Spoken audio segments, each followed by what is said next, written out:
Chaque soir, 3 invités avec nous pour décrypter les mouvements de la planète marché. Véronique Riche-Flores qui arrive à l'instant, présidente de RF Research, économiste, membre fondatrice également de Caleis 360. Bonsoir Véronique. Bonsoir. Merci pour votre présence ce soir. Kevin Toza est avec nous, membre du comité d'investissement de Carmignac. Bonsoir Kevin. Bonsoir Grégoire. Et Florent Martini, le directeur de la gestion de Trecento Asset Management. Bonsoir Florent. Bonsoir.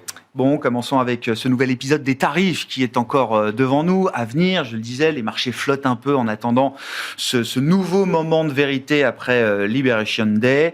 On comprend quand même, Kevin, que ces nouveaux tarifs n'entreront pas en vigueur avant le 1er août, ce qui laisse un peu de temps encore pour les entreprises, les agents économiques, pour leur permettre de continuer de s'adapter à cette nouvelle donne tarifaire. C'est ce qu'il faut comprendre. Mais c'est ce qu'on comprend, en tout cas, c'est ce que semblent en comprendre les marchés aujourd'hui également.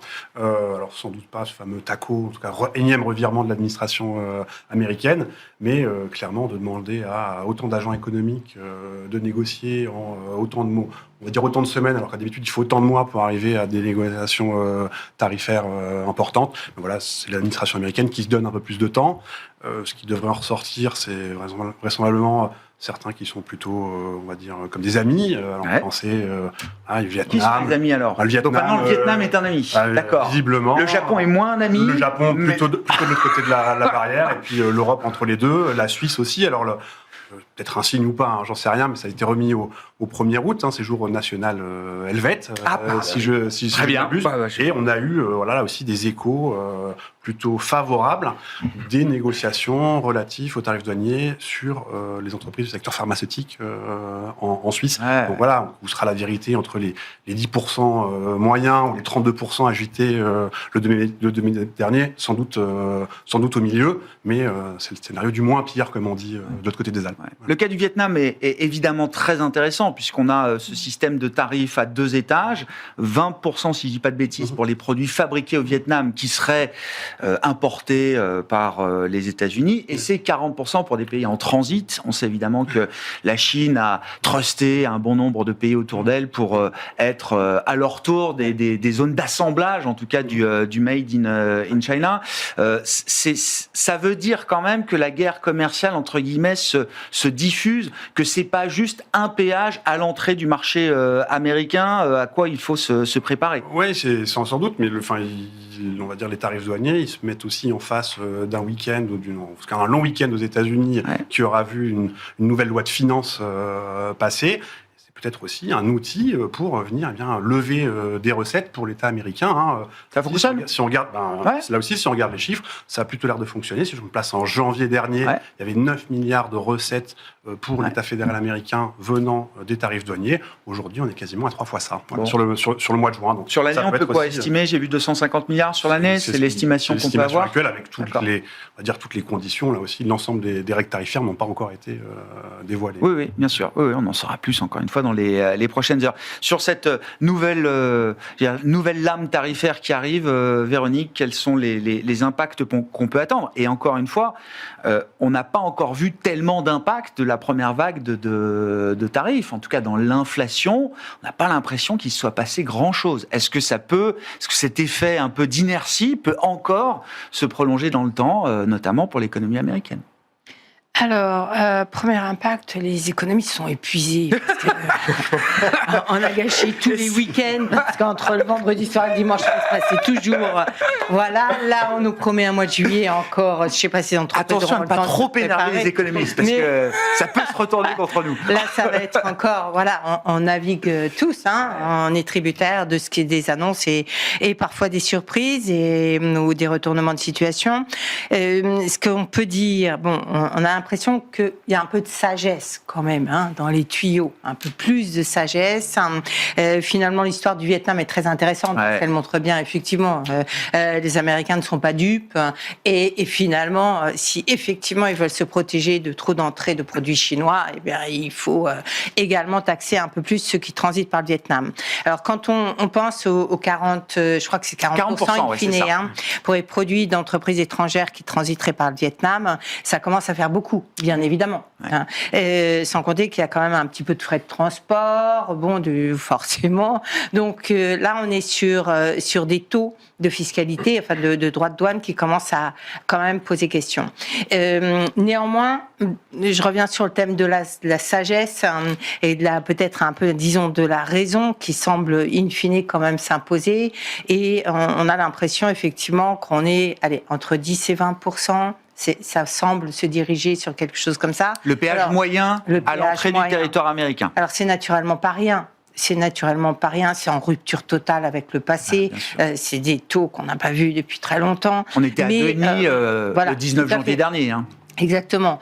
Et il n'en reste pas moins qu'à brève échéance. Je pense que le choc, il est plutôt sur le long terme, des effets de cette diffusion du protectionnisme. On voit bien, tu me frappes, je vais te frapper. J'ai peut-être pas les moyens tout de suite, mais je vais revenir à la charge d'une manière ou d'une autre. Donc tout ça, finalement, est en train de s'infiltrer doucement dans les relations internationales.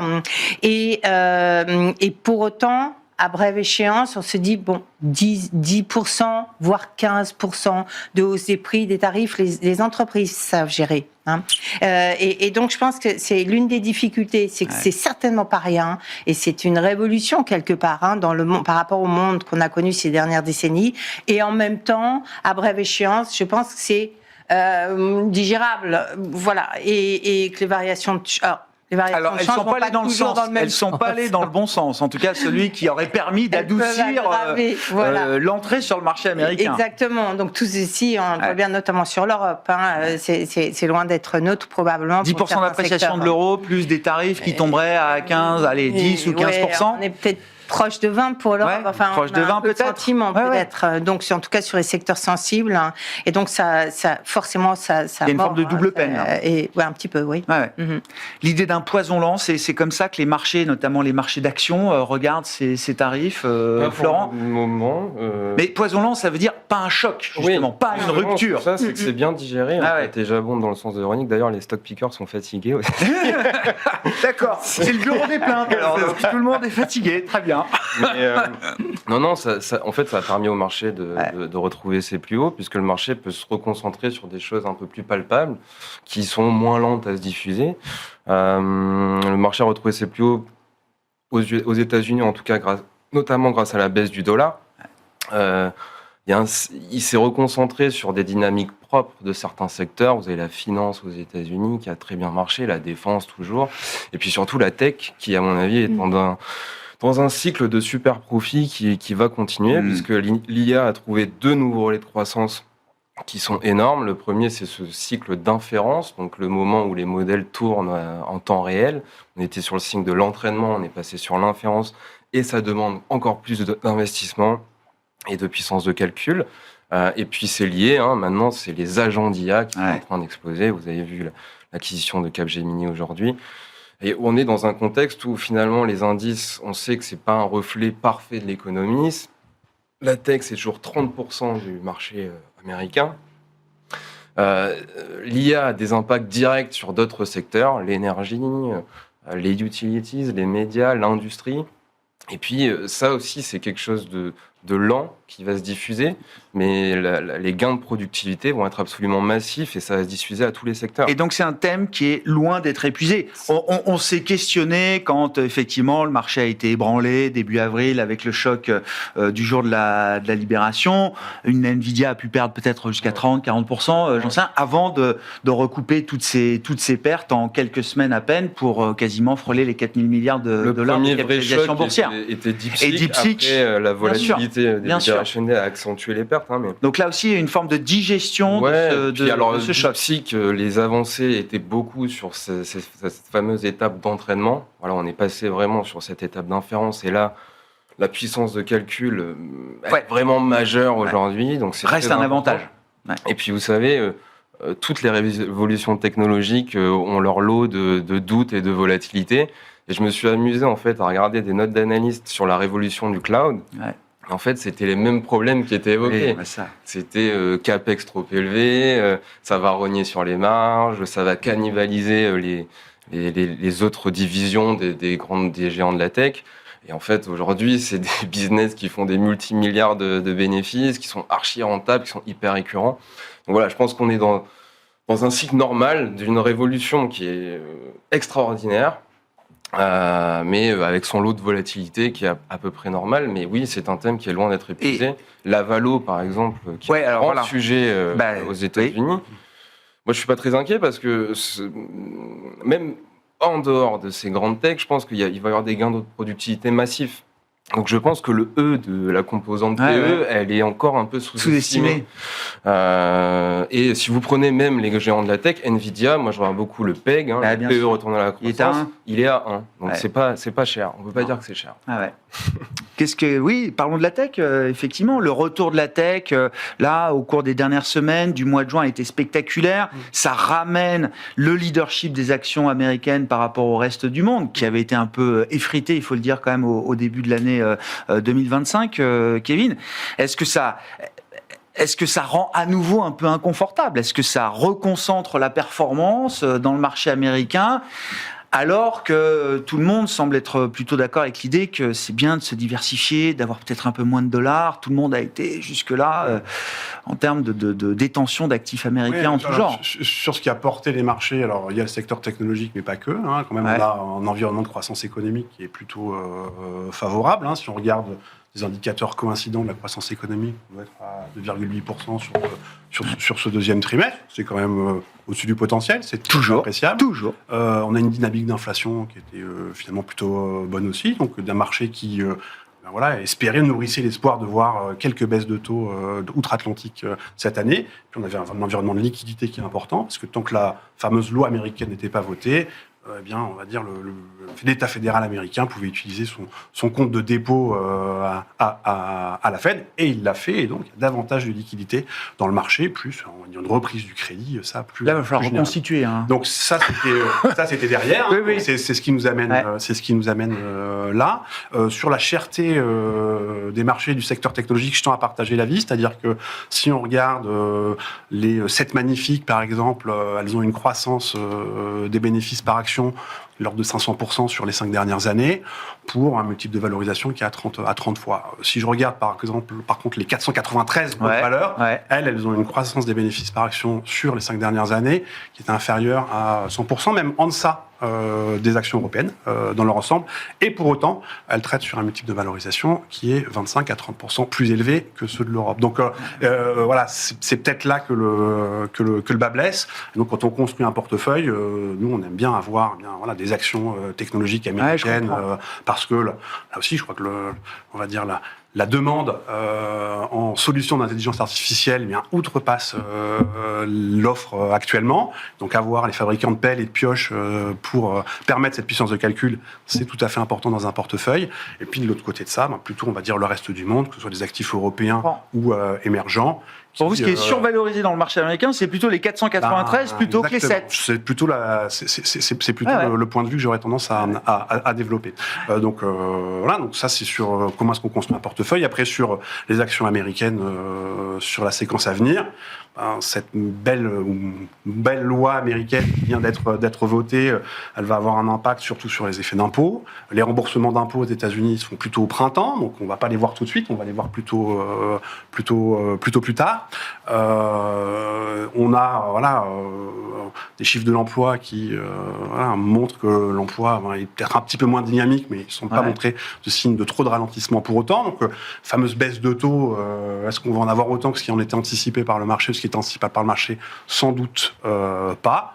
Et je mets de côté l'impact potentiellement sur l'inflation de la hausse des tarifs douaniers, qui peuvent être on va dire, passer relativement vite, et notamment par des grands distributeurs américains qui fonctionnent en flux tendu.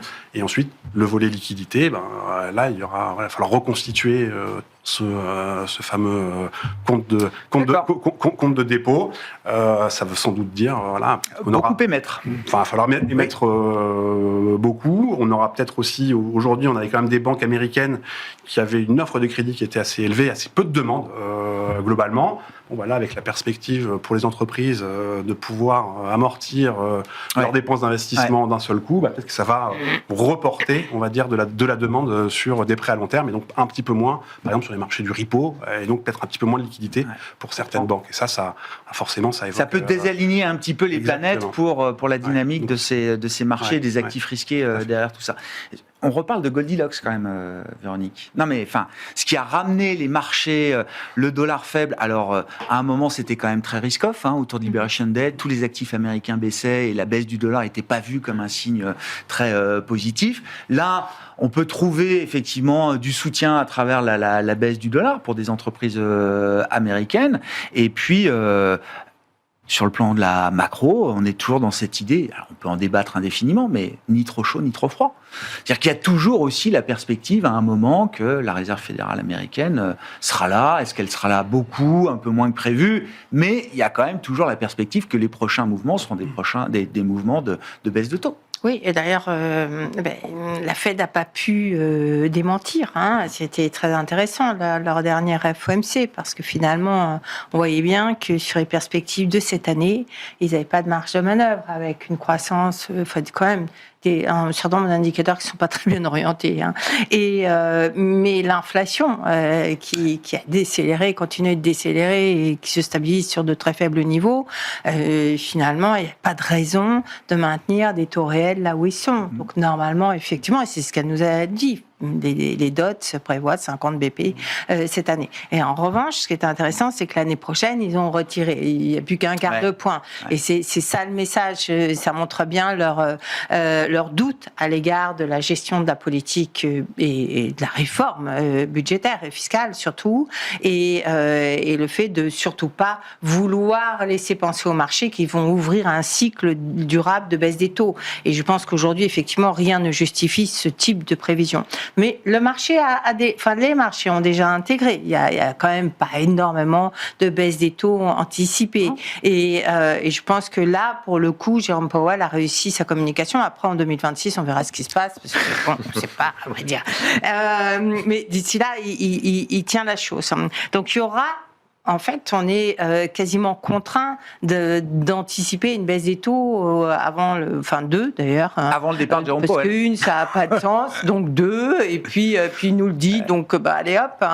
Et ça veut probablement dire également que du côté de la BCE, il y aura encore un quart de point. Et ça, c'est quand même. Ce serait un risque pour l'euro si la BCE suivait pas la Fed dans ses dans les prochains mouvements de la Banque centrale américaine. On a envie de dire a priori oui, et c'est pour ça qu'on a inscrit cette baisse. Ouais. Mais avec tous les doutes qu'on peut avoir aujourd'hui sur le dollar.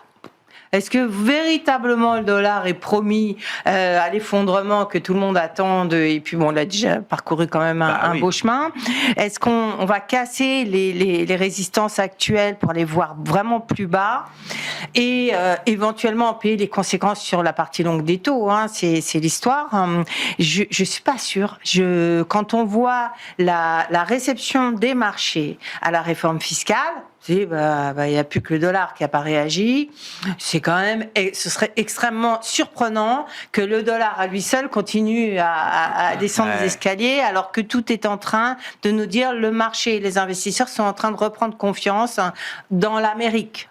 Et finalement, Donald Trump, quoi qu'il en soit, a marqué des points. Incontestablement. Trump a regagné la confiance des marchés. Bien sûr, et ça a commencé avec l'Iran. Et depuis, il a accumulé finalement. On a l'impression que ça a été calibré pour le 4 juillet.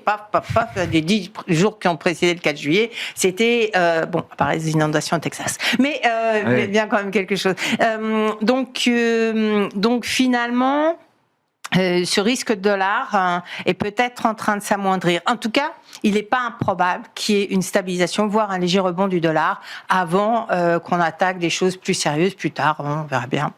Et de ce point de vue-là, le processus de nomination du successeur de Jérôme Powell, c'est un point d'attention clé encore pour ceux qui regardent le dollar. Absolument, absolument. Mais on a peut-être une petite parenthèse là, la parenthèse de la sagesse, de la raison, de la raison, de l'espoir né de cette réforme fiscale. Et on disait sur l'investissement, sur la fiscalité en général, parce que finalement, c'est assez... tous les Américains vont profiter d'un crédit d'impôt, aussi minime soit-il, et quitte à payer 2 fois plus derrière avec la baisse des dépenses, des dépenses sociales. Ouais. Mais c'est vrai que dans un premier temps, Puis là, vous avez des droits de douane. Enfin, je veux dire, ce qu'on va financer en baisse d'impôts, on va le financer grâce aux recettes douanières. Enfin, ça va être aussi... Oui, enfin bon, on est un peu loin du compte, là. On parlait de 250 milliards. Donc, oui. C'est fois 10, quoi. Donc, au gros, il y a un peu plus, d'ailleurs. Mais non, on est très loin du compte en termes... Sur un an. Sur un an, mais initialement, il tablait sur 900 milliards. Oui. Là, on est très loin du compte. Et ce qu'on voit, assurément... Moi, j'ai un vrai problème sur la productivité, parce que la productivité, elle est incontestable dans les nouvelles technologies, mais elle n'est que là. Et la grosse amélioration de la productivité de l'ensemble de l'économie depuis 2022, c'est les services. Bon, c'est assez rare et on voit bien que là, le Covid a peut-être un peu biaisé les choses. Et là, moi, je serais très méfiante.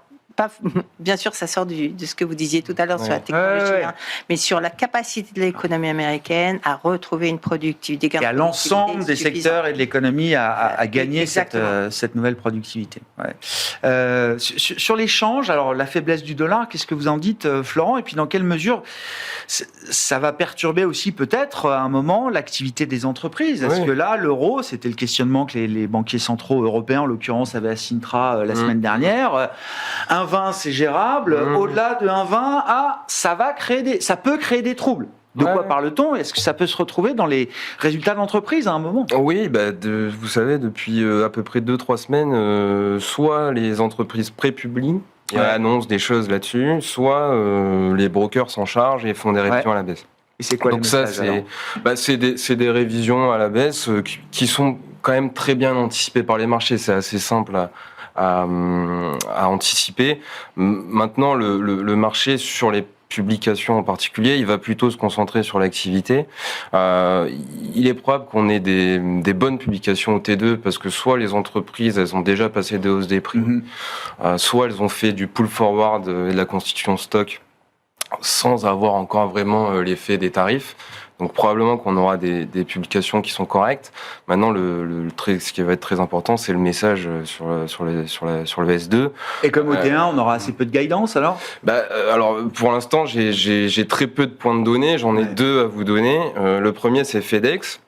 Qui est quand même un baromètre important de l'économie mondiale, qui, pour la première fois en 13 ans, n'a pas donné de guidance, hors Covid.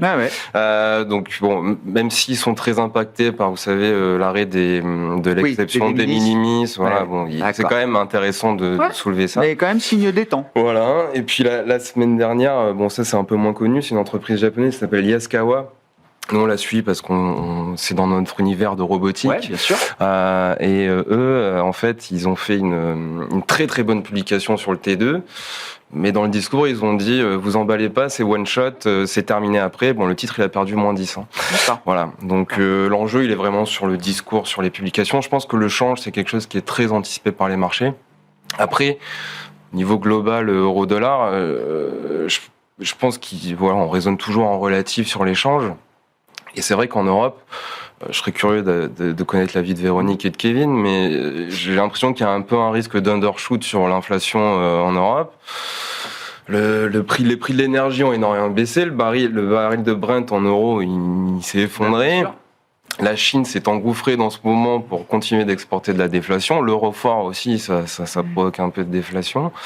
Et puis l'économie européenne, même si on a eu une vague d'espoir, mais il n'y a pas encore. Ça se matérialise pas encore. Les commandes d'industrie allemande la semaine dernière, elles étaient vraiment pas terribles. Donc voilà, sur ce différentiel de taux et de politique monétaire. Moi, je pense que les gens sont déjà très très couverts, qu'on est arrivé sur des niveaux très importants, gros niveaux. Techniques très très importants. Donc on va faire des mouvements de 10% là sur l'échange. Il faudrait quelque chose de nouveau. Il faut une pause. Je pense qu'une pause s'impose. Voilà. Bon, est-ce qu'on continue de se couvrir contre le risque de baisse du dollar? Et est-ce que les grands acteurs mondiaux, parce qu'on l'a vu, alors c'est un coup les fonds de pension japonais, les assureurs taïwanais qui en panique ont besoin de couvrir leur stock d'actifs en dollars. ce qu'on n'a jamais fait depuis des années, quoi. Je dirais deux choses. La première, c'est que ce qui a fait bouger l'euro-dollar sur la séquence des 3-4, voire 6 derniers mois, c'est plus un différentiel de croissance qu'un différentiel de taux d'intérêt. Sûr. C'est-à-dire que Véronique en parlait, le niveau de taux terminal, parce qu'in fine, c'est ça qui compte sur les marchés des changes, c'est pas le taux de politique monétaire spot. Instantané. Oui, bien sûr, c'est la trajectoire. Les anticipations à 3 et 6 mois. Et en fait, on a un taux terminal aux États-Unis à 3,25, quelque chose comme ça, en zone euro à 75. Ça, globalement, ça n'a pas vraiment bougé. Ce qui compte, c'est bien donc cette dynamique de croissance. En Europe, on va dire, le point de départ, il est important. C'est de la stagnation économique. Et je suis gentil, je dis bien en Europe, et je ne prends pas que l'Allemagne en compte. Et ce qui se dessine sur 2026, 2027, en tout cas de trajectoire économique, c'est bien qu'on ait, on va dire, un plan de relance en Allemagne qui peut doubler le potentiel de croissance locale. Donc ça, on voit bien tous les faits d'entraînement que ça peut avoir. Aux États-Unis, je le disais, on s'attend plutôt à ce qu'on ait, on va dire, un trou d'air, un ralentissement, on va dire, sur les 6 prochains mois. Donc ça, c'est un facteur. Le deuxième, c'est que tous les épargnants, qu'ils soient français, taïwanais, hongkongais ou autres, ils sont dans d'actifs américains. Voilà. Ils achètent beaucoup d'ETF. Je préfère qu'ils investissent dans des fonds de gestion active, mais français en actions européennes et françaises, oui. Mais enfin, bref, mais en tout cas, ils ont quand même un niveau d'exposition. Quand on investit, on achète un ETF d'Action Monde, on a 70% d'actions américaines. Bon, voilà, on n'est pas là pour faire un pari, mais je ne serais pas étonné que 70% d'actions américaines dans un ETF ou dans un indice d'Action Monde, ce soit le pic du cycle. Donc ça veut aussi dire quelque chose. Puis il y a beaucoup de ces actifs qui ne sont pas couverts. Mais c'est ça. Ça veut dire qu'on parle de gros montants, là. On parle de 15 000 milliards d'actifs américains détenus par des investisseurs ou des entreprises non-résidents, c'est ça, asiatiques ou européennes. Cette dynamique-là de rapatriement ou de couverture, elle a encore, je pense, un peu de souffle. Et pour faire écho à ce qui était dit sur les actions européennes, il y a quand même des entreprises européennes qui savent bien gérer ça. C'est-à-dire qu'on a des entreprises dans le secteur industriel, on parlait de télécommunications, des entreprises qui font des câbles, par exemple, un truc qui s'appelle Trismian, j'imagine que vous suivez. 30% de son activité et de ses ventes sont faites aux États-Unis, 80% de ce qui est fait aux États-Unis, ce qui est vendu aux États-Unis est fait aux États-Unis. Elles sont quand même moins exposées à ces problématiques tarifaires ou de change. Et je pense que là-dedans, on peut aussi mettre, alors peut-être pas l'automobile européenne dans son ensemble, mais certaines valeurs européennes. Je pense que le prix d'une Ferrari, je crois que Benedetto Enia nous le disait il y a quelques mois. Il va monter ses prix de 10%, que ce soit lié au tarif douanier ou à l'appréciation de l'euro. Et pas de doute sur le fait que finale, le carnet de commande sera peut-être un peu mais ça veut dire que pause peut-être sur l'euro-dollar. On verra effectivement ce qui se passe dans les prochains jours, les prochaines semaines. Mais vous dites le sens du voyage pour le dollar, il n'est pas fini. Non. En tout cas, de notre point de vue, il n'est pas fini. Alors, on a un niveau tout indiqué, merci monsieur Desguindos. C'est ce qu'on disait. Madame Lagarde, c'est un 20. Déjà, jusque-là, j'ai plutôt envie d'aller voir. Et puis, une fois qu'on est payé pour voir... c'est ça. Je sais pas. Oui, ça, c'est toujours la manière de communiquer, effectivement. Ils nous donnent un objectif, ils donnent un objectif au marché qui va s'empresser d'aller le tester. Ça devient un problème, l'euro, pour l'Europe, pour l'économie européenne, ou est-ce que derrière, c'est aussi l'anticipation de surprises économiques positives en Europe, peut-être pour quelques temps devant nous encore. On aimerait bien. L'Allemagne, vous avez lu il n'y a pas très longtemps sur l'Allemagne. Ce qu'on a vu en début d'année, on voyait bien qu'il y avait une effervescence sur l'euro qu'on pouvait expliquer par le retour de l'espoir économique dans la région, et notamment en Allemagne. Et ce qui est fait, on pousse des murs. Alors, les murs sont toujours très durs à déplacer, mais on les déplace quand même régulièrement en Europe, et c'est l'espoir. Maintenant, effectivement, l'euro en tant que tel n'est pas un vrai sujet, sauf que, et c'est ce qui a été dit, sauf qu'on a les pressions déflationnistes chinoises, que effectivement les prix de l'énergie ont beaucoup baissé, que la hausse des salaires ralentit, que la dynamique de l'emploi elle commence à pédaler dans la semoule, et c'est également il y a ce fait particulier, c'est-à-dire que les entreprises et les milieux financiers ou autres se réjouissent à peu près des plans de développement développement de la défense. Très bien, on va mettre de l'argent, on va réveiller l'industrie, on va exporter, etc. Je suis pas sûre que du côté des consommateurs, ce soit la même perception. Donc, quand on leur promet 5% du PIB dans la défense, à mon avis, ça a des effets retour sur la frilosité des consommateurs qui participent plutôt à l'entretien d'un taux d'épargne tel qu'on a aujourd'hui, très élevé, plutôt que l'inverse. Il n'y a pas que la France. Et l'autre élément qui est plus ennuyeux quand même, je trouve, de plus en plus, c'est que finalement les banques ont des conditions exceptionnelles. La courbe des taux est pentue comme il y a longtemps qu'elle n'avait pas été, en tout cas en zone euro. Les résultats des banques sont là et la croissance du crédit, elle est très très molle. Et on a clairement une dynamique du crédit au secteur privé qui n'épouse pas. C'est de l'attentisme, oui, mais légitime. Oui, mais qui peut certes, légitime, mais justement, il ne faudrait pas que ça dure trop.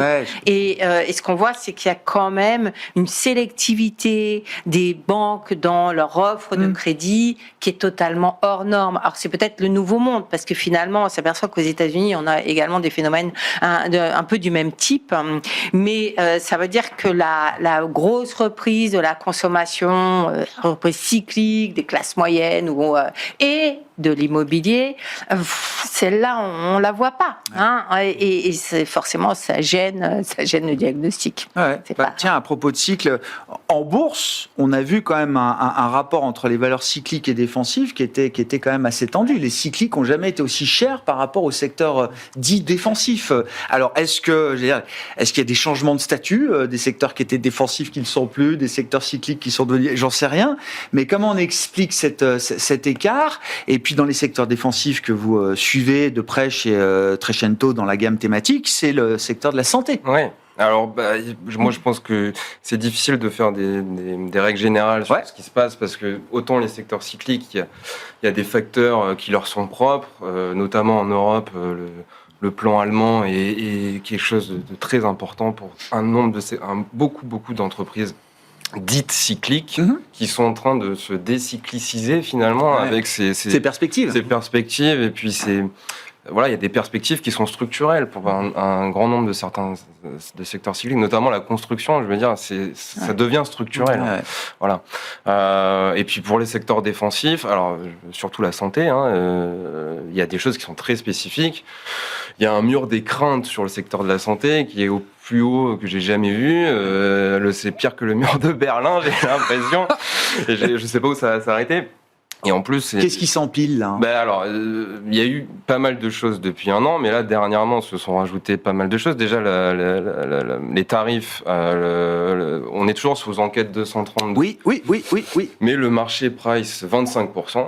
Parce que c'est le secteur de la santé et qu'il mérite 25% de tarifs. Qu'il aime bien, généralement 25%. Voilà. Il aime bien ce chiffre. Voilà, donc on a pricé 25%. Maintenant, comme disait très justement Kevin tout à l'heure, rien n'est décidé. Et puis on peut avoir des exemptions, notamment, il y a des rumeurs sur la Suisse, parce que Roche et Novartis ont promis d'investir aux États-Unis. Donc il peut y avoir des exemptions. Ensuite, il y a eu ce qu'on appelle le MFN. Donc vous savez, c'est le prix de s'aligner sur le prix de la nation la plus favorisée, qui est un décret que Trump a signé, qu'il a signé très rapidement, j'ai l'impression, parce que dans ce décret, il n'y a pas grand-chose. C'est très très flou. On ne sait pas trop ce qu'il veut faire. Il a juste dit que il fallait que le NIH, donc le département de la santé, négocie directement avec les laboratoires. Mais voilà, c'est quelque chose qu'il a voulu faire déjà lors de son premier mandat, qu'il n'a pas réussi à faire. Voilà, et puis là, très récemment, dans la Big Beautiful Bill, il y a le Medicaid qui est un petit peu cuté, qui a un impact très marginal pour les acteurs de la santé, Big Pharma, en tout cas pour la pharma. Mais c'est une news supplémentaire qui n'est pas positive. Voilà. Mais je vais quand même un petit peu défendre le secteur. Mais le mur des craintes, c'est fait pour être gravi. Voilà. Donc c'est toujours cette asymétrie. Comment est-ce qu'elle peut se résoudre? Déjà, vous avez des niveaux de valorisation qui deviennent complètement débiles. C'est-à-dire qu'on est à plus de 30% de décote par rapport au S&P, donc c'est arrivé 2 fois dans l'histoire. C'est arrivé quand il y a eu Obamacare et quand il y a eu le Hillary Gate, vous savez, les tweets de Hillary Clinton lors de la présidentielle de 2016. Il y a des fondamentaux qui sont toujours très bons. Je veux dire, il y a énormément de fronts thérapeutiques où il y a des choses incroyables qui se passent dans l'oncologie, dans les maladies rares, dans la génomique. Et puis voilà un secteur où l'intelligence artificielle n'est absolument pas prise en compte, alors qu'il y a des choses incroyables. On ne price pas que ce secteur de la santé va être peut-être un des premiers usagers, réceptacles de ces outils. C'est vrai que le marché aime bien avoir des preuves tout de suite, mais des choses concrètes qui se passent. La FDA a adopté un outil qui s'appelle ELSA, qui va accélérer l'approbation des traitements. Donc ça, c'est quelque chose d'assez majeur d'un point de vue réglementaire. L'IA va accélérer tout le processus en fait de production, de mise sur le marché des médicaments. Et puis dans les diagnostics, il y a énormément de choses qui se passent. Et la dernière nouvelle en date, c'est Microsoft la semaine dernière qui a sorti une étude qui montre que son IA sur des cas difficiles a fait 4 fois mieux que les cliniciens en termes de diagnostic. Ouais. Voilà. Donc c'est bon, le marché a pris en grippe ce secteur, mais c'est une opportunité, à mon avis, qui est assez majeure. Ouais, j'entends. Il y a un mur des craintes à gravir avec des niveaux de valorisation en relatif par rapport au marché américain dans son ensemble qui sont sur des points bas. Il nous reste quelques minutes. Petite réflexion sur la logique d'investissement, d'organisation des portefeuilles là pour l'été. Donc vous disiez, la tech américaine. Ouais. Pour le reste, on aime bien plutôt aller chercher côté européen. C'est ce que vous disiez, Kevin. Les émergents, est-ce qu'ils retrouvent une place aussi pour ceux qui en veulent, qui peuvent en avoir les actifs émergents, c'est un peu comme des actifs européens. C'est-à-dire qu'ils sont sous-valorisés, ils sont sous-détenus et ils sont sous-estimés, je crois. Ouais. Donc quand on vient rajouter à ça, on va dire la baisse du dollar, contre des exportatrices européens, on prend tous que ça peut venir un peu se mettre en face. Pour des économies émergentes, c'est beaucoup moins le cas, a fortiori dans des économies où on a des taux réels pas à 2%, ils sont à 10% si je regarde des économies comme celle du Brésil, par exemple. Donc il y a quand même beaucoup de marge pour, on va dire, voir soit ces taux réels baisser, ça peut bénéficier à des obligations indexées à l'inflation, ça peut aussi bénéficier à des actions. Donc on a quand même beaucoup de sociétés dans le secteur des services aux collectivités, par exemple, qui payent un rendement au-dessus de l'inflation. Donc là aussi, elles vont plutôt avoir tendance à bénéficier de ces Mais la logique de se désensibiliser aux actions américaines, alors on garde des actions américaine, c'est pas le sujet, mais d'en avoir peut-être un peu moins et de regarder dans le reste du monde, c'est une logique qui reste valable. Pour nous, ça reste tout à fait valable. C'est-à-dire que quand on va investir sur des actions, on va chercher la croissance des bénéfices par action. C'est quoi ? C'est de l'inflation, de la croissance économique et du dividende. Si je résume, on a des économies, l'économie indienne par exemple, qui croît, bon an, mal an, 6,5 en termes réels par an. En termes nominal, c'est quasiment 10%. Ça, toutes choses égales par ailleurs, ça va se retrouver dans les résultats des entreprises. Donc on investit sur des entreprises en Inde, plutôt des bancaires, plutôt des sociétés dans le secteur de l'immobilier, parce qu'elles traitent quand même moins cher que des sociétés dans le secteur de la consommation. Donc on fait quand même aussi attention aux valorisations, parce qu'on parle d'un environnement où on a sans doute un environnement de taux plus élevé ou élevé pour plus longtemps. Et donc là, les valorisations, ça compte. Vous parliez de la santé européenne. Il y a quand même la première capitalisation boursière européenne, il y a encore de ça quelques trimestres. C'était nouveau. Qui ne l'est plus.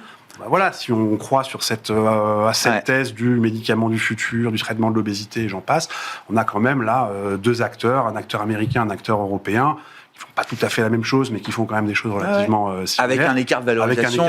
Qui est justifié, je suis pas en train de...